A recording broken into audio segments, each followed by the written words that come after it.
What's leadership? Who is a leader? What does it take to find success as a leader? These questions and more are explored throughout the episodes on supporting leaders. Listeners get to hear from a diverse group of experts within a wide range of industry. Come along with us on the road to growth and learning. I'm your host, Dr. Lisa Hartman.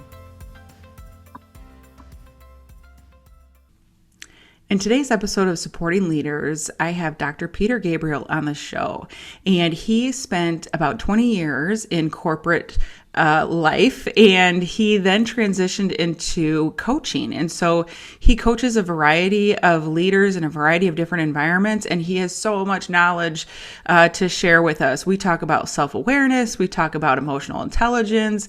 I ask him about what's the secret sauce for high-functioning teams. So much great advice in this episode. It is a must listen. So here's a little bit more about Peter. Dr. Peter Gabriel, he's passionate about people. He gets energy by helping leaders and executives grow and develop to be the best leaders they can be.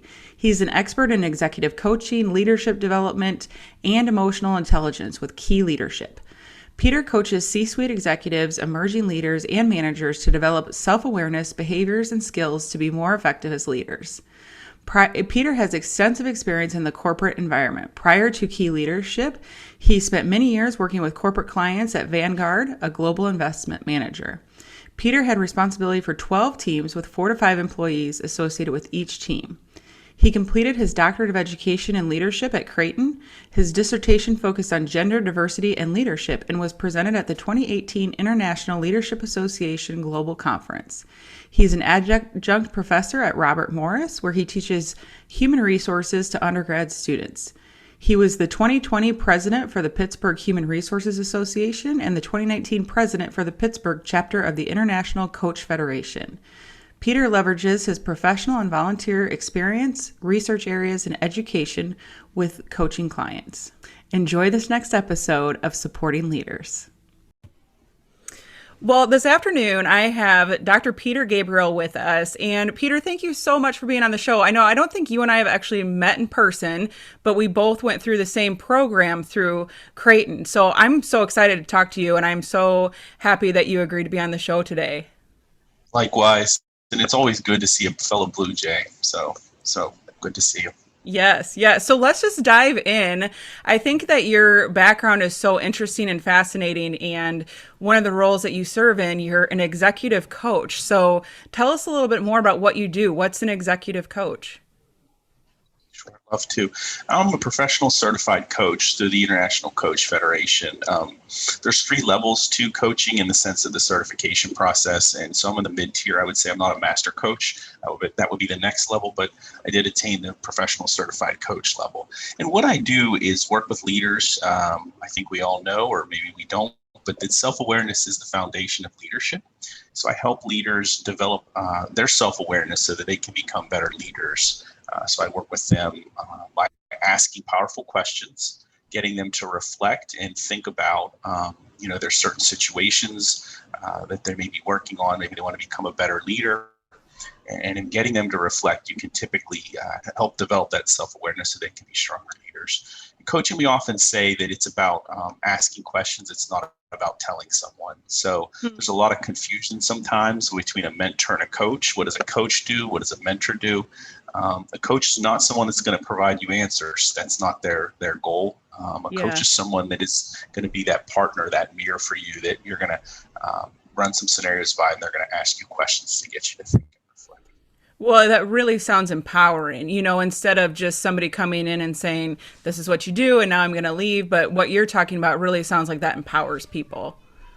It does. You're exactly right, Lisa. What we find, and it's through intentional change theory, which is Richard Boyatz's theory out of Case Western, and someone that I look up to and is a researcher, and I'm also on Case Western's pool of coaches, so I want to disclose that, but I really believe in his research, and that's exactly what he has found, is that if we try and tell people what to do, then it doesn't stick. It's not a lasting change, Lisa. But if we really want people to have real long-lasting change, we would say that the coaching process is just so much more effective in making that happen. Yeah, tell me more about the, was it the International Federation of Coaching? You can correct me if that was wrong, but what is that? Is that like the gold standard of professional development for coaching? It is, Lisa. And so there's the International Coach Federation is the gold standard for coaches. I'm also a board certified coach through the Center for Credentializing and Professional Development, and they're very similar designations. The International Coach Federation is what you typically are looking for if you are out there shopping for a coach or looking for a coach. If you're looking for designations, there are coaches that are really great coaches that don't have a certification. I just believe in the certification. I believe in the International Coach Federation. Attend a lot of, because it's a testament to your ongoing development, to your point, your training that you've gone through, a rigorous training, a coach training program. You've received feedback on how to coach, and you've also adhered to the standards and that ongoing professional education standards that you're talking about. Like what trends are happening right now with coaching? Because as honestly something I hadn't thought a ton about professionally, and then it keeps coming up for me recently. And I have a friend who she went and interviewed for an assistant principal position, and she was telling me about how these principals she was talking to were talking about how they meet with a coach, and they meet with this executive coach every week. And I thought, oh my God, that is awesome. So what's the trend right now with coaching? Is there an uptick? Are you seeing it in more spaces? What's the current landscape? Yeah, absolutely. And that, I think coaching has been traditionally reserved for those at the top, right? Or that was the market, Hmm. is that, only the CEO or the C-suite has coaching. And we're Yeah. seeing a lot of change in that, that it's trickling down, Lisa, to those that may be in middle management or even entry level, where the coaching could start day one with some companies. I'm involved with some programs where that happens. And I think the true benefit to coaching is we can only learn so much through training. Hmm. And so the coach can help then come in and supplement training. If you're going through a training program and you're looking to develop, the coach can come in, supplement that training, and help you with that one-on-one. How does this apply to me, and is it tailored to me? So we're seeing coaching kind of coming trickling down, is the way I would explain it, to all leaders. But also to your point about industries, I've worked with a high school here in the Pittsburgh region and helped coach some individuals there around the administration and helping them to develop and further assist them with their goals. So.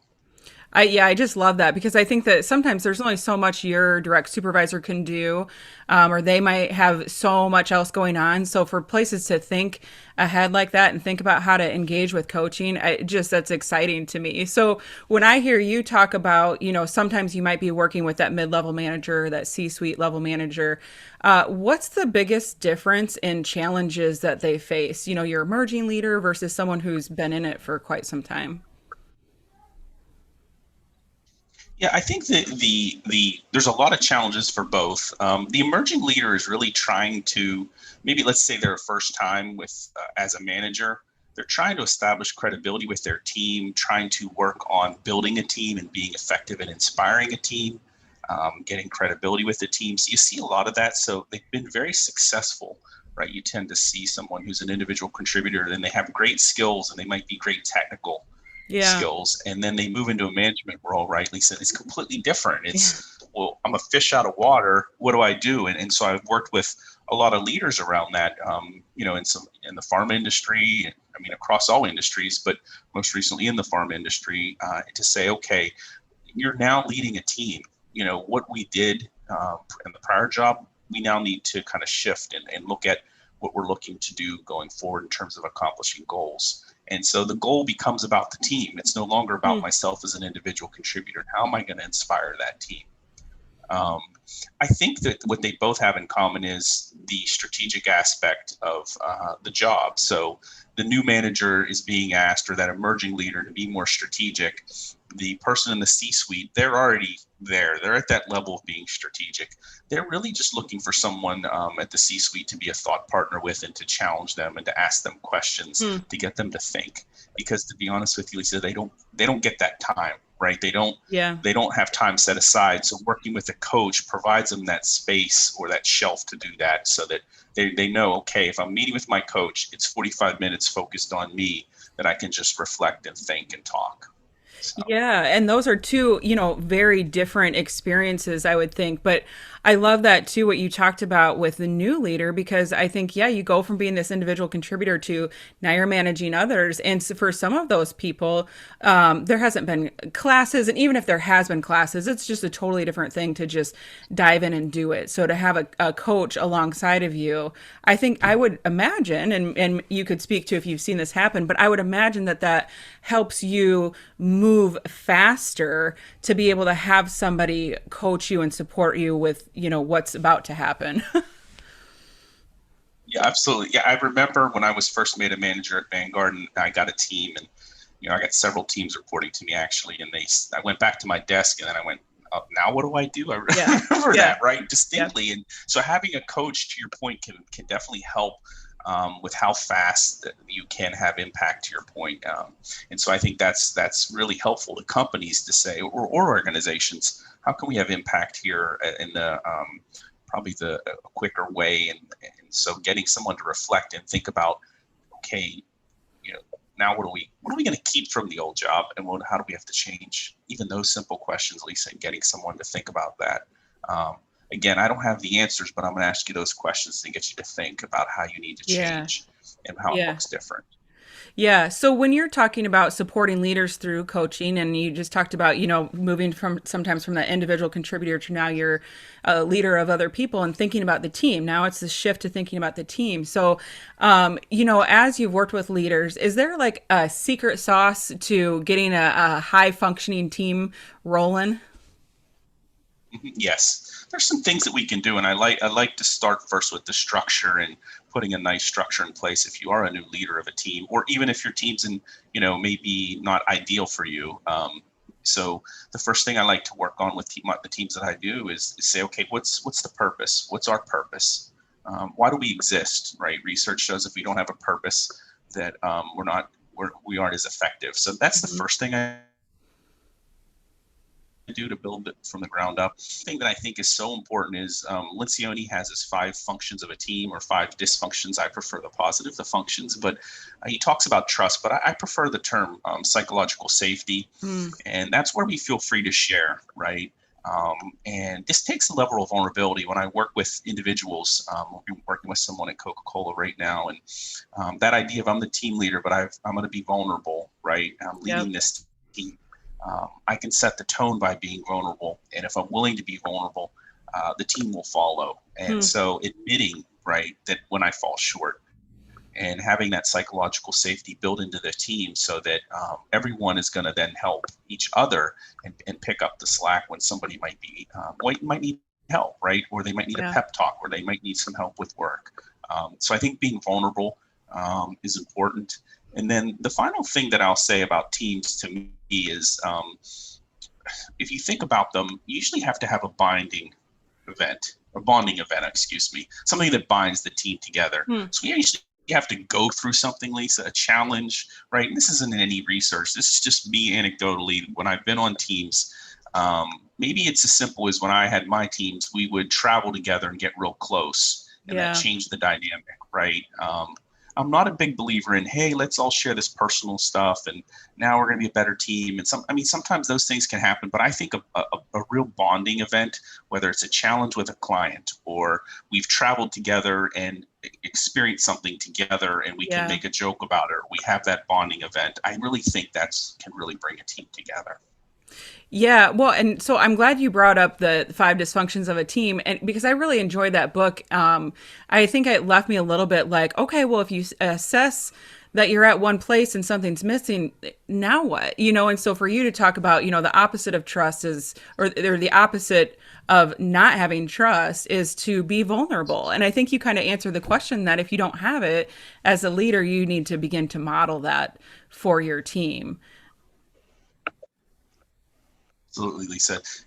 They idealize influence aspect of transformational leadership, tells us that we are a leader and we can influence the group by modeling and role modeling, right? There's also research around from Bandera that shows that role modeling from the leader then can flow down through to individual behavior to our followers. And so we model, right, as leaders how we would like to see the team act. And so you certainly can have impact that way.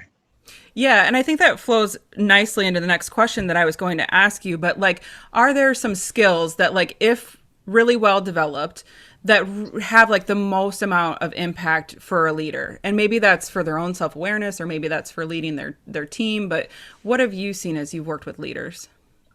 I think interpersonal skills are so important. So how you communicate with others, and that communication is upward, sideways, downward, right? And so it's not just, hey, I'm communicating upward effectively. I've had peers in the past in corporate life really effective at communicating upward. I think you need to be able to communicate to all different levels of the organization. Yeah. Um, that's just so important, Lisa. And so that gets to your advocacy building and your ability to build advocacy throughout the organization, whether you need help above, whether you need help below getting some things done. So I think interpersonal skills are really, really a cornerstone to anyone that is looking to have an impact and be an effective leader. Give you an example. A lot of times I work with IT executives, really great at technical knowledge, and working with them on how to develop to be better at communicating, being more effective with their interpersonal skills.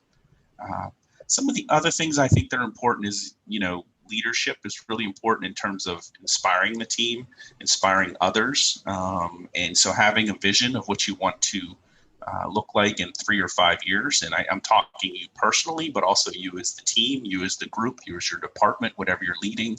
We're leading ourselves, we're leading others. And so providing them a vision of a better tomorrow, I think is really, really important as a leader. Yeah, those are some really great skills for leaders to think about. And I'm glad that you talked about communication that way too, because, I think about, I'm newer in a role. I've been here the last like 7 months. And I think it's easy to think about, okay, the people I'm supervising, how do I make sure that I'm communicating with them? And, there's bound to be some missteps as you figure it out. But like what you pointed out, I think it took me a little bit to think about, okay, but then there's this communication upward, there's communication to your board, there's communication to other leaders in the organization, there's communication to the rest of the organization. And that, I think sometimes when you talk with other people about leadership, it's easy to talk about communication to those you supervise, but I think people leave out the rest of that. So I'm really glad that you brought that up as part of the conversation.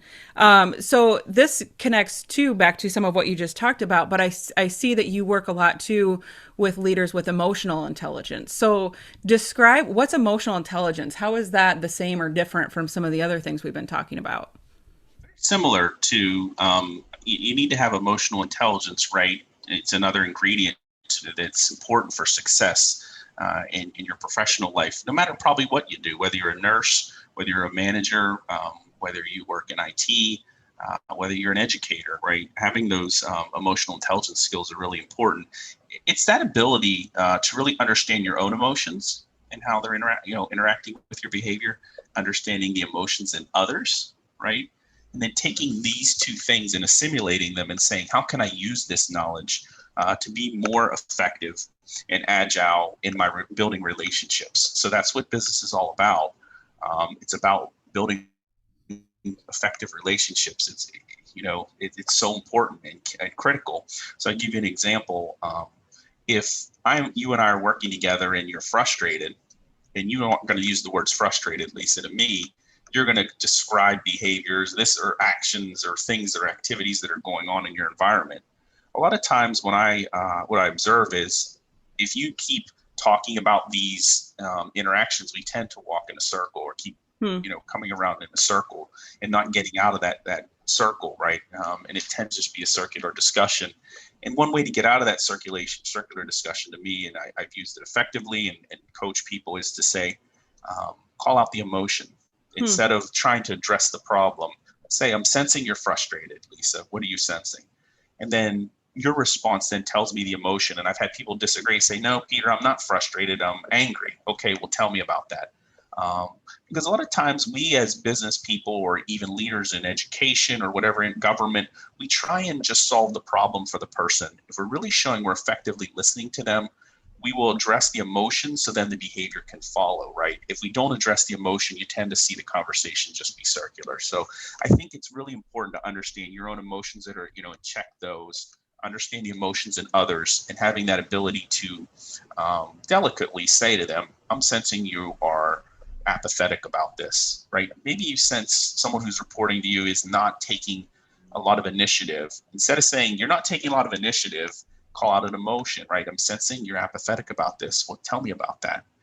I'm not apathetic about this, Lisa. I'm excited. Or, okay, well, I misread it. I'm sorry. So tell me, for some reason I was picking up that you might be apathetic. So I think emotions are so important, and we address them and use our emotional intelligence. We can be more effective in the workplace. That's gold. I think I might use that at home, Peter. I think sometimes it too at home, like I think about at work, like I feel like I'm so much better at applying certain skills at work and then I come home. But I think about like that could be one that could be so helpful from breaking sometimes when you feel like you're just talking in circles with each other. So I'm putting that one in my back pocket.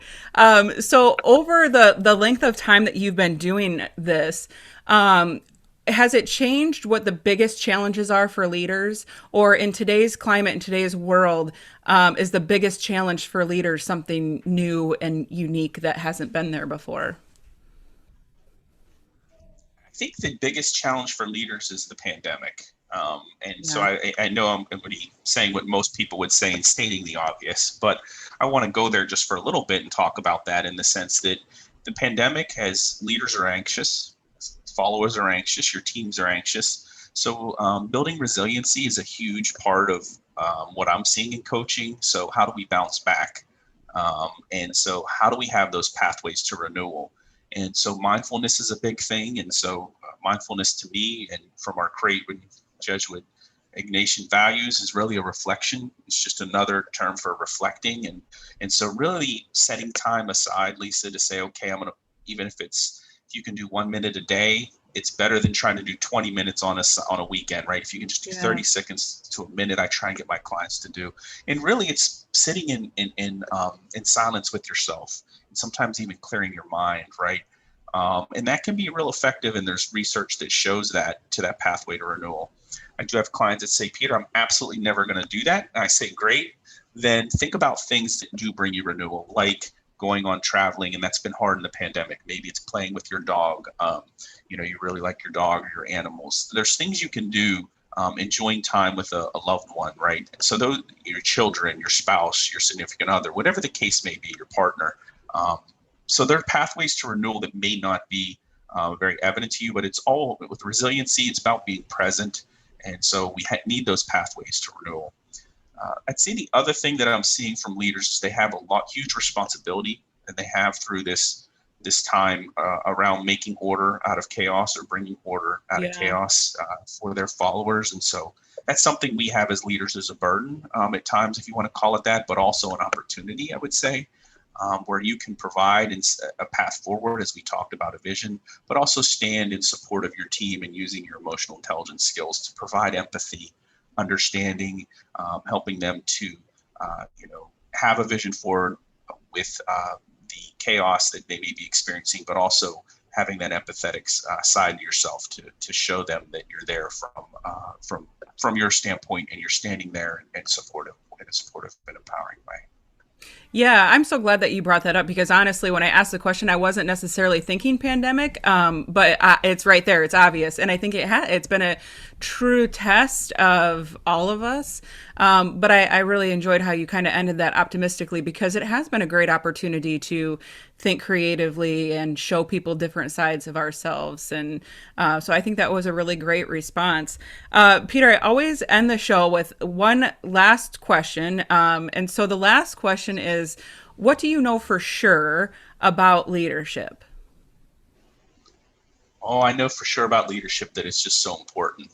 And that without leadership, people ask, what is leadership? And to me, it's inspiring a group of followers towards some type of common vision. And so how do you inspire that group of people to move in a certain way? And I know that it's just so critical to everything we do. And so I would say to you, and we know this also from our experience and research, that if you aren't a leader of people, you can still be a leader. Just practice those leadership behaviors with anyone around you. And even if you have you have a group of people that you're not the leader of them, then still practice your leadership. It's so important. We can't do leadership alone, but we can still, even if we don't have the formal title of leader, we can still practice our leadership skills and get better. Yes. What a great way to end. That was so inspiring. I love the message too that it's not positional. Everybody's in a place to lead and inspire other people. And so, Peter, you've inspired me today. I know that there's things I'm thinking that you said that I'm going to take back and apply at work. And obviously, there's things I'm going to apply back home too. So, thank you so much for taking time out of your day and being a guest on the show.